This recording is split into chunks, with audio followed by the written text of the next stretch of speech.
Halo, Assalamualaikum warahmatullahi wabarakatuh. Apa kabar teman-teman semua? Bertemu lagi bersama saya Erisan di cerita seputar kopi.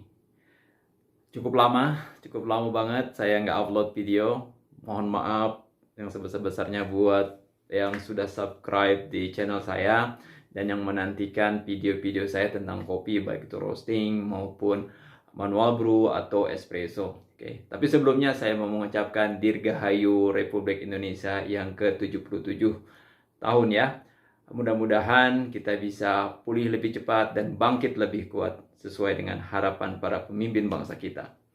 Begitu juga di dunia perkopian, mudah-mudahan kita bisa bangkit lebih cepat setelah kita mengalami fase 2 tahun kita diserang oleh pandemik.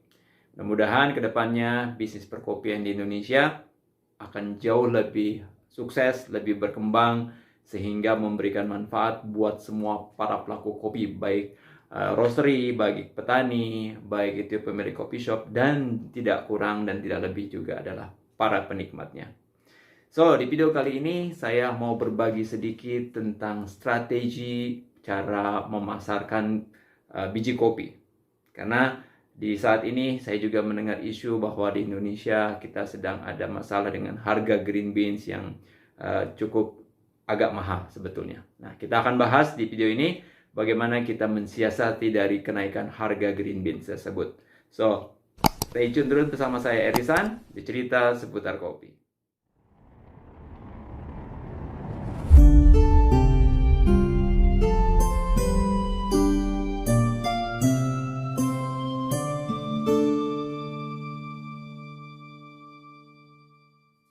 Oke, teman-teman semua, senang rasanya bisa berbagi lagi di channel ini ya.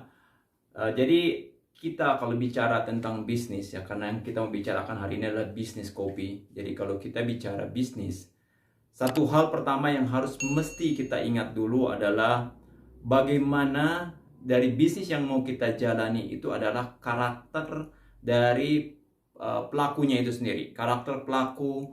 Kedua, bagaimana marketnya atau pasarnya, bagaimana mereka punya karakter.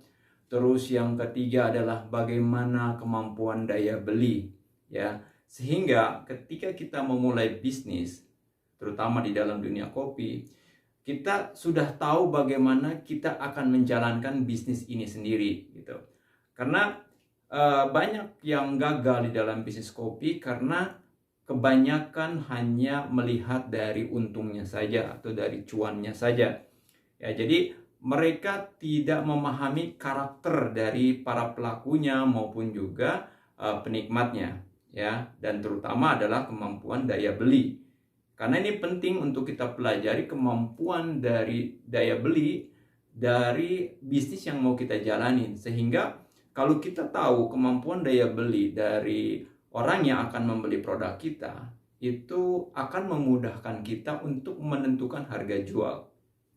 Ya, jadi kalau kita lihat fenomena yang terjadi di perkopian saat ini, ya, terutama semenjak kita mengenal yang namanya specialty kopi, ya, kita melihat bahwa mayoritas dari pelaku kopi itu, terutama dari level roastery sampai ke pemilik kopi shop, itu terlalu berkonsentrasi, kalau menurut saya, berkonsentrasi kepada menjual harga yang agak tinggi, ya. Sementara banyak atau sebelum kita mengenal dunia specialty kopi, harga kopi kita atau cara kita menjual kopi kita adalah dengan harga yang cukup murah, ya. Nah, jadi buat teman-teman semua, ada 3 market kopi yang mesti teman-teman tahu, gitu. Pertama adalah market specialty coffee. Kalau kita bicara market specialty coffee, kita ini bicara tentang sesuatu yang spesial. Dan market specialty coffee bukan hanya di Indonesia, tapi di seluruh dunia, itu besarannya hanya 15%. Ya, 15%. Jadi penikmat specialty coffee itu di seluruh dunia itu nggak banyak. Ya, hanya 15%.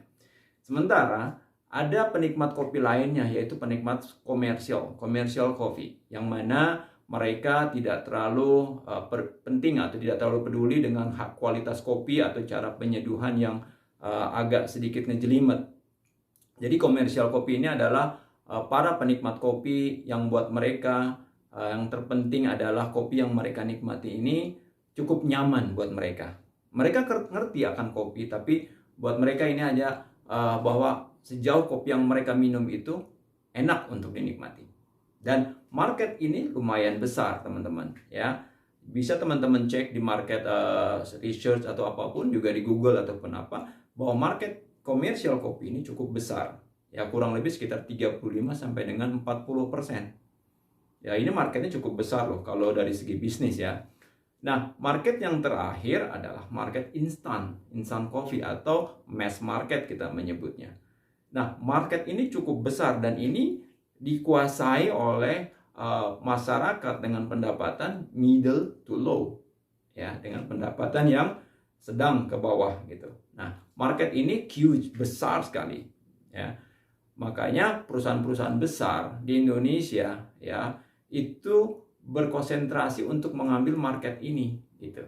Nah, market ini sangat luar biasa gitu. Tapi di market ini memang strategi yang mesti kita ambil adalah dengan menjual lebih banyak dan profitnya sedikit sehingga mengejar volume. Nah, oke. Tapi yang mau saya bicarakan di sini adalah bagaimana kita pelaku kopi di level atas, medium to up income ya. Jadi kalangan atas lah istilahnya, specialty coffee ataupun juga commercial grade.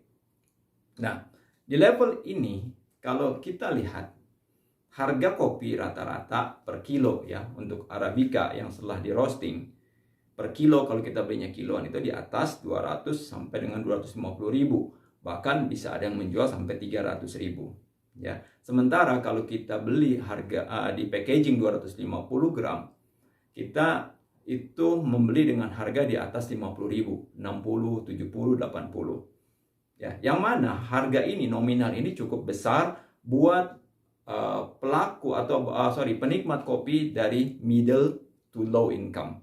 Buat mereka akan berpikir dua kali walaupun mereka penikmat kopi untuk membeli kopi misalkan per 250 gram itu 60.000. Nah, mereka akan berpikir ulang.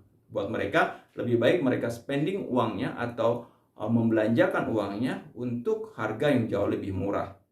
Nah, sekarang saya mau agak sedikit membicarakan tentang pelaku kopi. Pelaku kopi yang ada di bisnis ini. Pelaku kopi itu adalah petani, ada prosesor, ada roastery, ada juga pemilik coffee shop atau juga eksportir. Nah, ada 3 pelaku kopi yang mengambil keuntungan ketika menjual kopi itu tidak besar. Yang pertama adalah petani, yang kedua adalah prosesor, yang ketiga adalah eksportir. Nah, ketiga pelaku bisnis di kopi ini, mereka ketika menjual kopi itu mengambil untung sangat sedikit sekali, jauh dibandingkan kita para roastery atau juga pemilik coffee shop ketika menjual kopi. Ya. Kenapa? Karena buat mereka, yang mereka utamakan adalah bagaimana barang mereka itu bisa cepat keluar atau terjual. Sehingga strateginya adalah menjual dalam volume yang banyak dengan keuntungan yang lebih sedikit. Ya kan? Nah, pasti para roastery atau juga para pelaku kopi shop pasti bilang, ya kan, expense-nya atau biaya operasionalnya mereka lebih sedikit dibandingkan kita. Betul, bisa jadi itu betul. Ya, tetapi kan kalau kita melihat eksportir, mereka juga modalnya besar. Ketika untuk mengekspor satu kontainer, mungkin mereka membutuhkan biaya lebih dari 2 miliar. Ya, dengan keuntungan kurang lebih sekitar 300 sampai mungkin 300 sampai 400 juta itu kalau harganya bagus, ya kan? Tapi kalau harganya jelek, ya kurang dari itu. Nah, yang mau saya coba sharing di sini adalah kita sebagai pelaku kopi di roastery ataupun di coffee shop, ya, kita harus betul-betul memikirkan bagaimana produk kita bisa dijangkau oleh seluruh market. Istilahnya market bawah pun bisa menikmati kopi kita, market atas pun bisa menikmati kopi kita.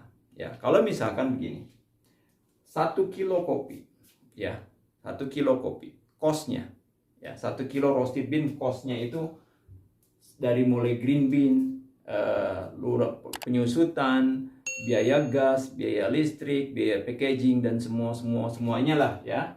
Itu misalkan cost-nya di 150.000. Ini udah cukup tinggi ya kalau cost-nya di 150.000 HPP-nya. Oke. Nah, dari sini berapa kita mau jual? Kalau misalkan kita jual harganya adalah di 250.000 per kilo ya, per kilo, berarti kita punya keuntungan 100.000. Ini keuntungan kasar, gross-nya, gross profit. Karena di situ belum dipotong depresiasi, belum dipotong gaji karyawan, belum dipotong misalkan biaya sewa gedung dan segala macam. Nah, tetapi kan ini cukup besar gross profit segini, 100.000. Oke. Nah, sehingga pelaku kopi di roastery itu banyakkan mengambil strategi adalah high margin atau high profit, low volume. Ya, jadi lebih banyak yang mengambil strategi menjual dengan harga mahal tapi keuntungannya, misalnya volumenya sedikit. Jadi keuntungannya besar, volumenya sedikit. Sehingga ketika kita mengambil keuntungan ini ya dengan dalih ingin cepat balik modal, maka market yang kita create pun semakin kecil. Ya, marketnya semakin kecil, yaitu hanya market yang mampu membeli kopi dengan harga ini. Oke. Tapi coba kalau kita balik sekarang. Ya, atau strateginya. Strateginya kita balik, bagaimana kalau kita menjual kopi dengan harga yang murah, ya, profitnya tidak terlalu besar, tetapi kita paksa diri kita atau kita push diri kita untuk bisa menjual lebih banyak. Nah, sehingga marketnya akan lebih luas, marketnya akan lebih banyak yang kita bisa ambil. Misalkan market specialty bisa dapat, market komersial bisa dapat, market mass bawah pun kita bisa merubah mindset mereka atau merubah pola minum dari kopi saset menjadi kopi yang lebih berkualitas. Ya. Sehingga produk petani pun bisa cepat terserap, kita pun bisa lebih banyak merosting kopi. Ya. Nah, begitu juga di coffee shop. Coba marginnya diperkecil sehingga lebih banyak orang bisa lebih banyak bisa minum kopi lah istilahnya. Ya. Oke lah sewa tempatnya mahal atau semua itu, tapi kan itu bisa diakali seberapa. Jadi istilahnya dalam bisnis itu begini. Modal yang kita keluarkan, rata-rata pelaku bisnis seperti saya pun ingin cepat balik modal dengan cepat. Betul. Tetapi kalau kita pengen cepat balik modal, maka kita harus cepat atau menjual dengan mengambil keuntungan lebih banyak. Nah, tetapi kita juga harus melihat kemampuan daya beli dari market yang mau kita sasar. Nah, jadi buat teman-teman semua yang mau saya sharing di video kali ini adalah, yuk kita sama-sama kita rubah strateginya. Strategi cara jualan kita. Supaya market kopi yang kita bisa raih jauh lebih banyak. Ya, jadi buat teman-teman semua, dari apa yang saya sharing kali ini mudah-mudahan bisa bermanfaat sehingga market kopinya semakin luas, volume peminum kopi semakin banyak, dan buat kita sendiri akan lebih mudah menjual kopi dibandingkan sekarang dengan bersaing harga. Ya, bersaing harga tapi untungnya pengen tetap besar. Nah, jadi yuk kita kecilin untungnya. Return of investment-nya atau ROI-nya kita agak lamain sedikit, ya, tetapi bisnis kita tetap selalu berjalan. Nah, buat teman-teman semua, mana yang mau teman-teman itu utamakan? Bisnis bertahan agak lama walaupun keuntungan tidak terlalu besar, atau bisnis tidak bertahan lama karena kita mengejar keuntungan yang besar dan produk kita tidak terjual? Ingat teman-teman, penikmat kopi itu minum kopi tiap hari, bukan setahun sekali. Ya, beda dengan beli handphone, beli barang mewah. Ya, mereka mungkin beli barang kita hanya setahun sekali, 2 tahun sekali. Tapi penikmat kopi, mereka ingin minum kopi setiap hari. Sehingga kemungkinan mereka untuk balik lagi beli produk kita jauh lebih cepat. Mudah-mudahan video ini bermanfaat buat teman-teman. Ya, Selalu ikuti cerita tentang kopi bersama saya, Erisan, di cerita kopi selanjutnya. Assalamualaikum warahmatullahi wabarakatuh.